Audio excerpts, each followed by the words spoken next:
नाजरीन, जवान बुजुर्ग हर फैमिली के जो मेंबर्स होते हैं उनका सबसे जो मेन होता है कि health health is great wealth.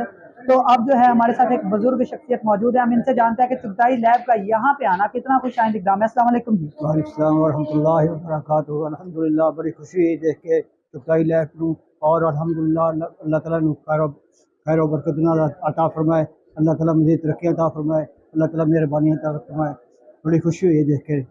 बुजुर्गो, हुकूमत ने महंगाई कर दी थी लेकिन साढ़े भाई जिन्होंने लैब की ओपनिंग की, अज इफ्तिताह किया, उन्होंने गरीबों वास्ते ऐलान करता कि 20% जोड़ा है उन्होंने फ्री 20% डिस्काउंट के असी टेस्ट करके जाएंगे। यह कितनी वड्डी नेकी है। बहुत बड़ी निकली जी।